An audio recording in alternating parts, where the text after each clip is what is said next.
চীনের পরম এবার বন্ধু বাংলাদেশ। তাই বাংলাদেশও কিন্তু একের পর এক বিষয়ে চীনের সাথে যোগ পরামর্শ করছে।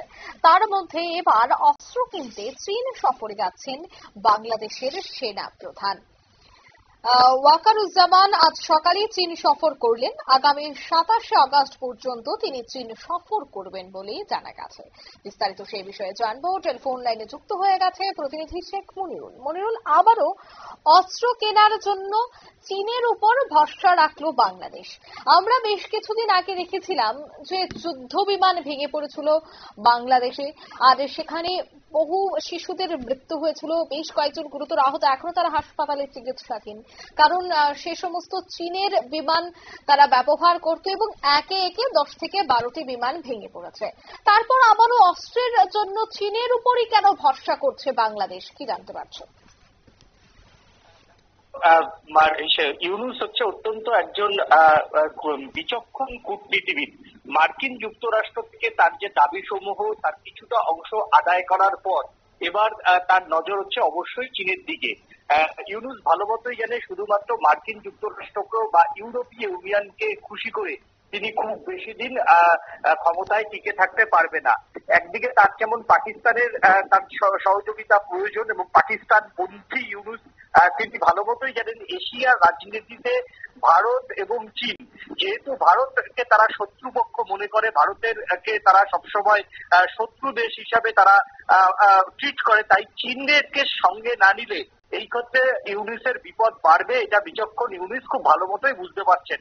তার জন্য পাকিস্তান তো তাদের সঙ্গে রয়েছে। এই দোসর চীনকে খুশি করার জন্য চীনের থেকে একটা বড় অস্ত্রের ডিল বাংলাদেশের সেনা প্রধান ওয়াকারুজ্জামান তিনি করতে পারে। এখন দেখো তার বাস্তব বোধ যেটা বলছিল যে বাংলাদেশের আকাশে যে যুদ্ধ বিমানটি ভেঙে পড়েছিল সেটা চীনা যুদ্ধ বিমান, এবং তিনি মার্কিন যুক্তরাষ্ট্র থেকে কয়েকটি বোয়িং বিমান কিনবেন ইউনূস, এবং সিদ্ধান্ত আগেই নিয়েছে।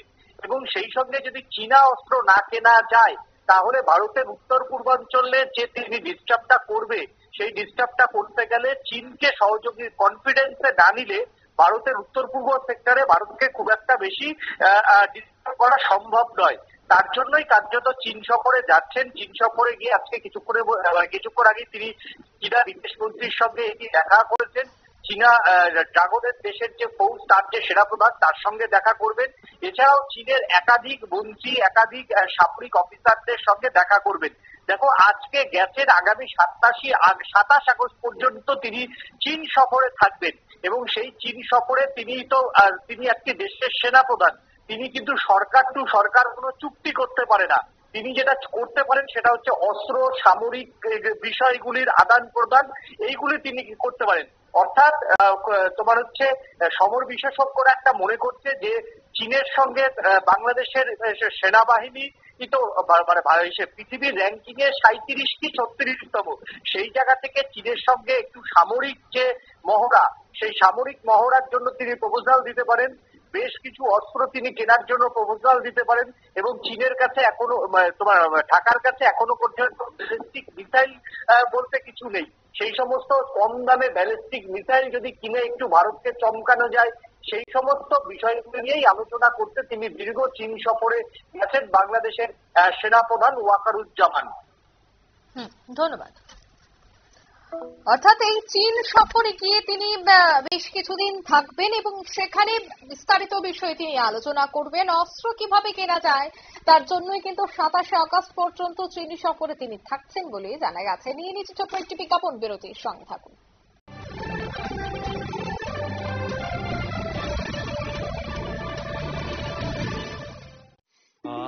জব্বর গন্ধ উঠান। গোয়েন্দা মশাই বলো তো রান্নায় কি কি মশলা দিয়েছি? বড় এলাচ,